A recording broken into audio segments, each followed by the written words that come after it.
మిత్రులారా, ఈ కార్యక్రమం జరపాలని మనం అనుకుంటున్న ఈ క్రమంలో చాలా సందర్భాల్లో రకరకాల పనుల ఒత్తిడి ఉండటం మూలంగా ముఖ్యమంత్రి గారు ఎన్నికల సందర్భంలో లోకల్ బాడీస్, తర్వాత మున్సిపాలిటీ ఎన్నికలు, తర్వాత విదేశీ పర్యటన ఉండటంతో ఆ సందర్భంలో సాధ్యం కాక ఇప్పుడు వారు టైం ఇచ్చిన అతి కొద్ది రోజుల్లోనే మొన్న మంత్రి అడ్లూరి లక్ష్మణ్ గారు నేను వెళ్ళి అడగగానే వారు ఈ సమయం ఇచ్చారు. ఎందుకు ఈ సభ అనే అంశం ముందుకు వచ్చినప్పుడు రకరకాల డిపార్ట్మెంట్స్లో పనిచేస్తున్న మాదిగ సమాజానికి చెందిన కమ్యూనిటీకి చెందిన ఉద్యోగులు, ఈ దేశంలో అట్టడుగున ఉన్నటువంటి మనుషులు ఎవరయ్యా అంటే భారతదేశంలో దళితులు. దళితుల్లో ఇంకా అట్టడుగున ఉన్న వాళ్ళు ఎవరయ్యా అంటే మా సమాజంలో డక్కలి వాళ్ళు, బైండ్ల వాళ్ళు. కనుక వీళ్ళకన్నా కొద్దిగా పైన ఉన్నటువంటి మాదిగ వాళ్ళు, కేవలం సింధు వాళ్ళు ఉన్నారు. 33 కులాలు, 33, 34 ఉపకులాలు.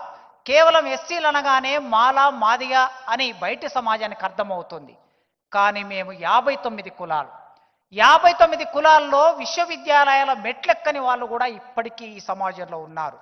కనుక వర్గీకరణ ఉద్యమం నేపథ్యంలో ఈ సమాజాన్ని కొద్ది మేరకైనా చైతన్యం చేయడానికి, వారికి కొన్ని అవకాశాలు రాజ్యాంగపరంగా కలగడానికి తెలంగాణ రాష్ట్ర ప్రభుత్వం తరఫున రేవంత్ రెడ్డి గారు ఒక చొరవ చూపారు.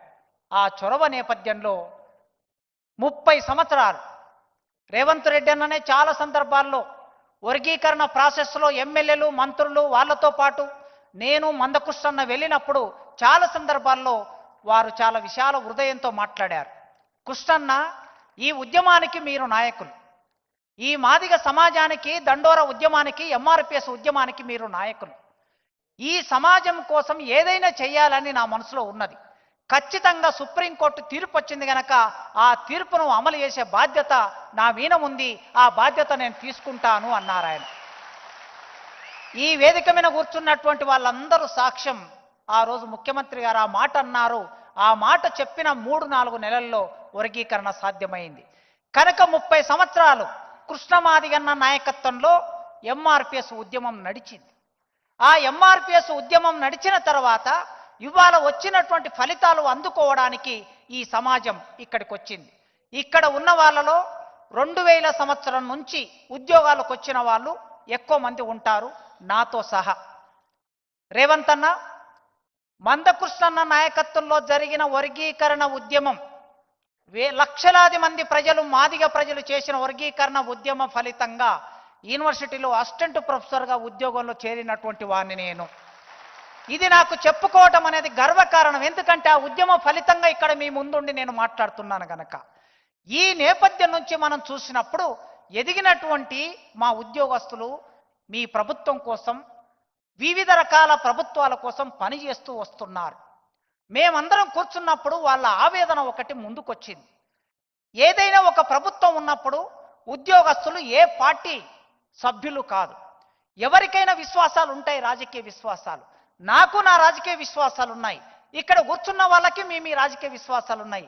ఏ విశ్వాసాలున్నా ప్రభుత్వం కోసం, ప్రజల కోసం చిత్తశుద్ధిగా పనిచేసే బాధ్యత మా అందరి మీద ఉన్నది. ఆ పని మేమందరం చేస్తూ ఉంటాం. కానీ ఏమైనా సమస్యలు వచ్చినప్పుడు మేము ప్రభుత్వం వరకు చేరుకోవాలంటే, మంత్రుల వరకు చేరుకోవాలంటే, అధికారుల వరకు చేరుకోవాలంటే మాకు ఒక లైజనింగ్ చేసే మనుషులు లేని ఒకానొక సమస్యని మేము ఎదుర్కొంటున్నాం. అందుకే అలాంటి మీ ప్రభుత్వంలో కూడా అలాంటి సమస్య ఉండకూడదని మేము కోరుకుంటున్నాం.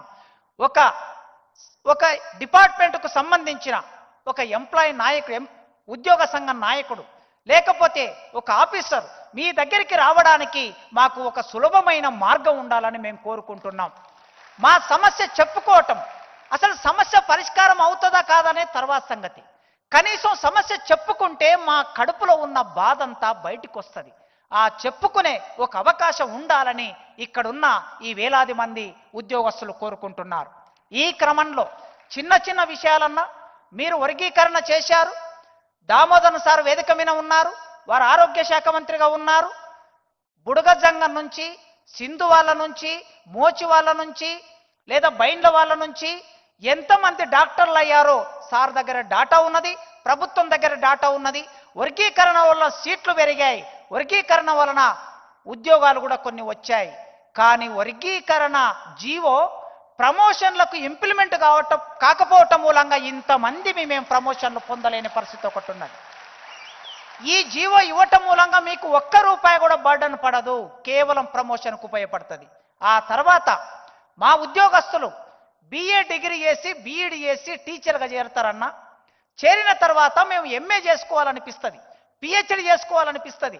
మీరు ఈ మధ్య చెప్తూ ఉన్నారు, చదువుకోండి, జ్ఞానం పొందండి, ఉన్నత స్థానంలోకి రండి అని చెప్తూ ఉన్నారు.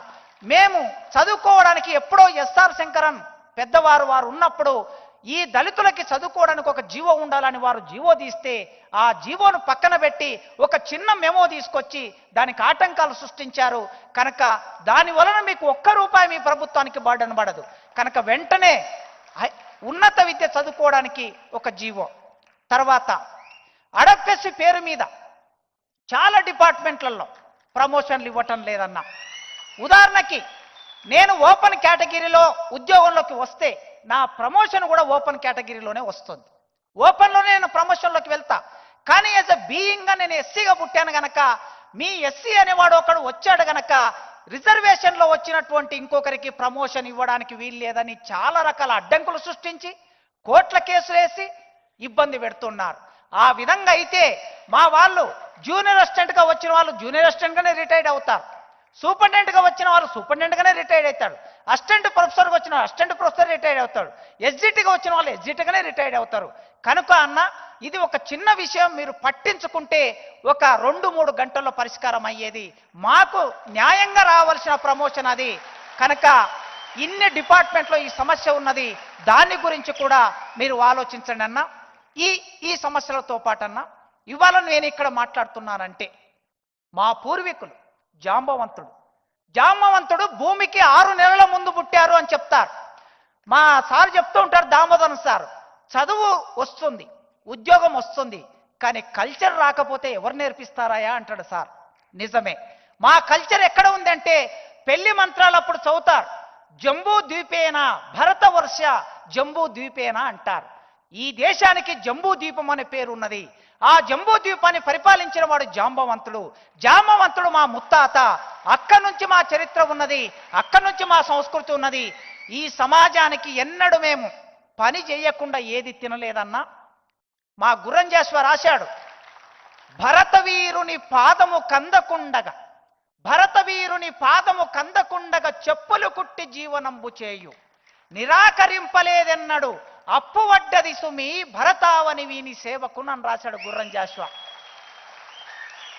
మీ పాదాలు కందిపోతుంటే, మీకు ముళ్ళు గుచ్చుతుంటే, తట్టుదలుగుతే, రాయిదలుగుతే రక్తం గారుతుందని చెప్పి అయ్యో నా తోటి మానవుడని మా చర్మాన్ని ఒలిసి, చచ్చిన పశు చర్మాన్ని ఒలిసి మీ చెప్పులకు కాళ్ళు గుట్టించిన మీ కాళ్లకు చెప్పులు గుట్టించిన జాతి మాది. కనుక అట్లా బతికినటువంటి వాళ్ళం ఇవాళ చదువుకుంటున్నాం, చైతన్యం అవుతున్నాం, సమాజంలోకి వస్తున్నాం. చిన్న ఇబ్బందులు. ఈ వేదిక మీద కూర్చున్న ఒక మంత్రి గారు ఒక సిఐకి ఒక చోటికి పంపించాడు. ఆ సిఐ అక్కడ చేరకుండా అక్కడ ఉన్న ఒక అగ్రకులం ఆయన ఆపేశాడు.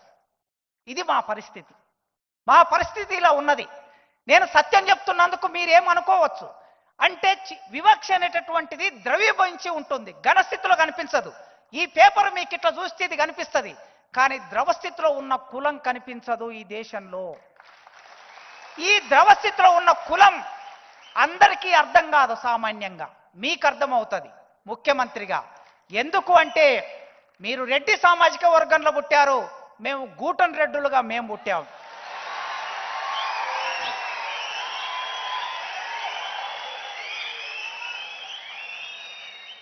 మీకు నాగలుంటే మీ నాగలికి తాళ్ళు వేనిచ్చాం, మీకు ఎద్దులుంటే మీ ఎద్దులకి 3 గంటలు కట్టించాం, మీరు బండి నడపాలంటే మేము చెర్నకోల చేసి ఇచ్చాం, మీరు నడవాలంటే కాళ్ళకు చెప్పులు ఇచ్చాం.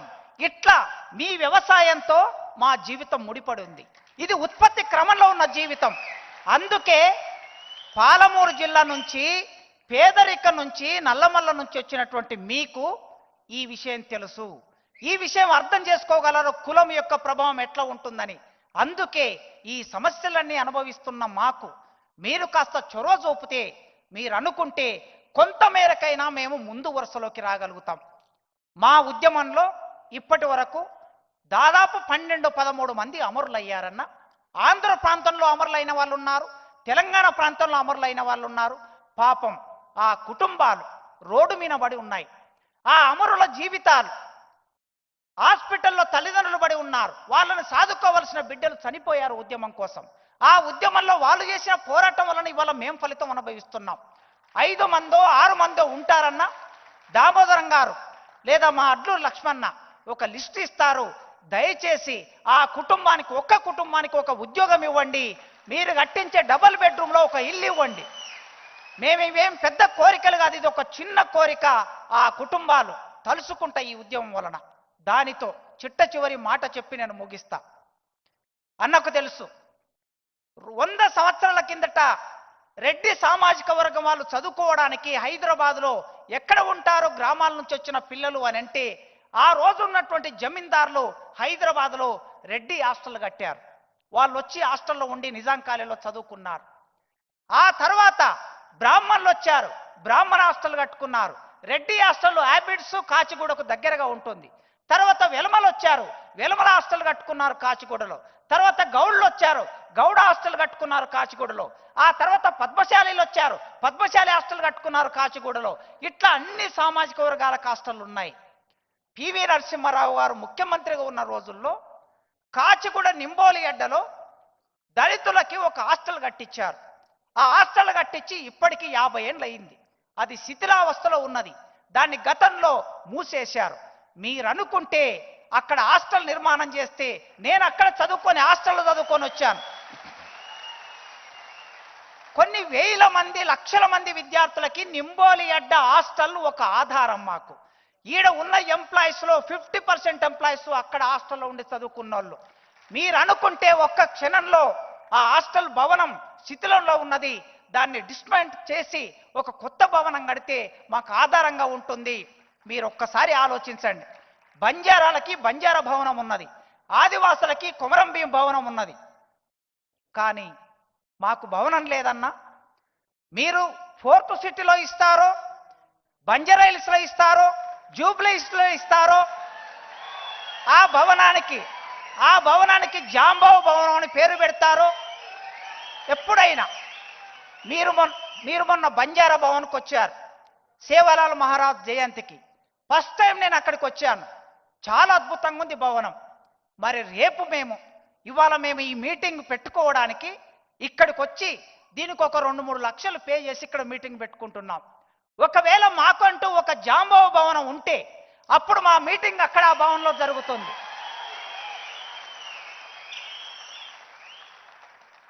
ఈ కొన్ని విషయాలు మీకు తెలిసిన విషయాలే.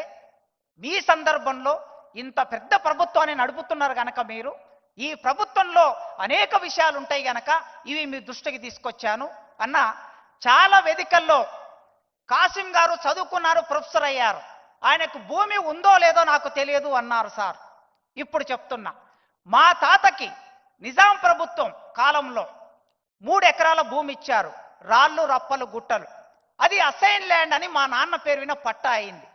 కానీ గత 10-15 సంవత్సరాలుగా మాకు ప్రభుత్వాలు ఇచ్చిన మాన్యం భూములు, అసైన్డ్ భూములని రకరకాల పేర్ల మీద లాగేసుకొని, మా గ్రామంలో రైతు వేదిక కట్టాలంటే మాలమాదిగొల్ల భూములు గుర్తొస్తాయి, మా గ్రామాల్లో శ్మశాన వాటిక కట్టాలంటే మాలమాదిగొల్ల భూములు గుర్తొస్తాయి, మా గ్రామాల్లో పార్కులు కట్టాలంటే మాలమాదిగొల్ల భూములు గుర్తొస్తాయి. ఇవి అసైన్డ్ భూములు.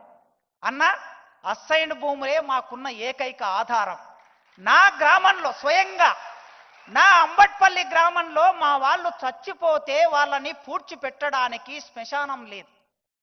అసైన్డ్ భూములుంటే కనీసం చనిపోయినప్పుడు వెళ్ళి వాళ్ళని అక్కడ పాతి పెట్టుకుంటాం. దయచేసి మా అసైన్డ్ భూముల జోలికి రాకుండా మీ ప్రభుత్వానికి ఒక సమాచారాన్ని ఇవ్వండి, వాటికి పట్టాలు ఇవ్వండి. రాజేందర్ అన్న ఇక్కడ కూర్చొని ఇట్లా అంటున్నాడు. రాజేందర్ అన్న, ప్రభుత్వ కాలంలో ఎప్పుడెప్పుడో మాకు లిడ్ క్యాప్ భూములు కొన్ని వేల ఎకరాల భూములు ఇచ్చారు. రాజశేఖర్ రెడ్డి గారు అనుకుంటా, మీ ప్రభుత్వ ముఖ్యమంత్రి రాజశేఖర్ రెడ్డి గారే లిడ్ క్యాప్ భూములు ఇచ్చి ఆ భూముల్లో లెదర్ పార్కులు పెట్టి దానికి ఒక యంత్రాంగాన్ని ఏర్పాటు చేసి దాన్ని అమలు చేశారు. కానీ లిడ్ క్యాప్ భూములు ఇక్కడ ఇప్పుడు భూముల ధరలు పెరిగినాయి. పెరిగిన తర్వాత ఈ గచ్చిబౌలిలో మా లిడ్ క్యాప్ భూముల్లోకి ఒక పెట్రోల్ బంక్ వచ్చింది. మా లిడ్ క్యాప్ భూముల్లోకి ఒక పెద్ద షాపింగ్ మాల్ కట్టాలని ప్లాన్ వచ్చింది. తర్వాత సిద్దిపేటలో లిడ్ క్యాప్ భూముల్లో ఇంకో చోట ఆక్రమణకు గురి అవుతున్నాయి. అన్నా మీరు తలుచుకుంటే మీ ప్రభుత్వంలో ఉన్న వాళ్ళని ఎవరినో ఒక్కరిని, మీకు అనుకూలంగా ఉన్న వాళ్ళని, మీ పార్టీకి సంబంధించిన వాళ్ళని, మా సామాజిక వర్గానికి సంబంధించిన వాళ్ళని వెంటనే లిడ్ క్యాప్కు ఒక చైర్మన్ నియామకం చేయండి. చేసి ఆ భూములని కాపాడండి. ఈ కొన్ని అంశాలు మీ ముందు పెడుతున్నా. దయచేసి మీరు సహృదయం ఉన్నవాళ్ళు, మా గుర్రంజాస్ప ఏమన్నాడంటే, వాని కన్నీటి కథ సమన్వయంబు చేయ ఆర్ధ హృదయంబు కూడా కొంత అవసరంబు. ఇది మా కన్నీటి కథ. ఈ కన్నీటి కథని సమన్వయం చేసే ఆర్ధ హృదయం మీకున్నది. కనుక ఈ విషయాలని మీ ముందు పెట్టాను. ఇది ఉద్యోగుల సభ. మా ఉద్యోగులు ఏకతాటి మీద ఒక చైతన్యవంతంగా మా సమాజాన్ని విముక్తి చేయడానికి మా ప్రయత్నం చేస్తాం, మా ఆలోచన చేస్తాం. మేము మాత్రమే కాదు, ఇంకా ఉద్యోగాల్లోకి రావాల్సిన వాళ్ళు చాలా మంది ఉన్నారు. వాళ్ళ కోసం కూడా మా జ్ఞానాన్ని, మా సమయాన్ని, మా డబ్బును మేము వెచ్చిస్తాం. మా కృషి మేము చేస్తాం. ప్రభుత్వాన్ని ఎవరైనా మీకు ఒక విజ్ఞప్తి చేస్తున్నా, ఆఫీస్కు వెళ్ళకపోతే తప్పు, చైర్మన్ కూర్చొని సరిగ్గా పని చేయకపోతే తప్పు, టీచర్ అయి క్లాస్ రూమ్కు వెళ్ళకపోతే తప్పు, సరైన పాఠం చెప్పకపోతే తప్పు. రాకపోతే నేర్చుకోండి ప్రియమైన ఉద్యోగస్తులారా, రాకపోతే నేర్చుకోండి అంటారు. వీళ్ళు రిజర్వేషన్లో వచ్చారు, వీళ్ళకు పని రాదు అనే పరిస్థితి తెచ్చుకోవద్దు. ఒక్కసారి ఉద్యోగంలోకి రావడానికే మనకు రిజర్వేషన్, పని తప్పించుకోవడానికి రిజర్వేషన్ కాదు, పాఠం తప్పించుకోవడానికి రిజర్వేషన్ కాదు. దయచేసి మీరు ఉద్యోగం మనం నెల జీతం తీసుకుంటున్నామంటే, నేను 2,80,000 జీతం తీసుకుంటున్నా యూనివర్సిటీలో. ఈ జీతం డబ్బులు ఎవరివి? మన ప్రజలు పన్నులు కడితే, కష్టపడితే ఆ డబ్బు ప్రభుత్వం దగ్గరకు వస్తే ప్రభుత్వం తిరిగి మనకు పంచుతుంది. అంటే మనం ఎవరి కోసం పనిచేయాలి? రేవంత్ అన్న కోసం కాదు మనం పనిచేయాల్సింది, ప్రజల కోసం పనిచేయాలి. ప్రభుత్వం అమలు చేస్తున్న విధానాల కోసం పనిచేయాలి. దయచేసి ఉద్యోగాన్ని ఎగ్గొట్టకండి. రాకపోతే నేర్చుకోండి, నేర్చుకొని పనిచేయండి. చివరికి నేను యూనివర్సిటీ నుంచి వచ్చాను. మా యూనివర్సిటీ వాళ్ళు ఏం చెప్తాడని ఎదురు చూస్తాడు, అన్న దగ్గర ఏం విన్నవిస్తాడని ఎదురు చూస్తారు. ఒక చిన్న జీవో పెండింగ్లో ఉన్నది. అన్ని యూనివర్సిటీలో మా వాళ్ళు సిపిఎస్ కాంట్రిబ్యూటరీ పెన్షన్ స్కీమ్, అన్ని యూనివర్సిటీలో కాంట్రిబ్యూటరీ పెన్షన్ స్కీమ్ ఉందన్న. దౌర్భాగ్యం ఏమంటే 108 సంవత్సరాలు దాటిన మా యూనివర్సిటీలో కాంట్రిబ్యూటరీ పెన్షన్ స్కీమ్ లేక మా ప్రొఫెసర్లు బాధపడుతున్నారు. అది ఏమిటంటే, ఒక జీవో ఇచ్చి అబయన్స్ పెట్టారు. ఫైనాన్స్ డిపార్ట్మెంట్లో అబయన్స్ అని ఉంది. అబయన్స్ అని తీసేస్తే దాని మీద వాడే 20 కోట్ల బర్డన్ మా యూనివర్సిటీ పెట్టడానికి సిద్ధంగా ఉంది మా వీసీ గారు.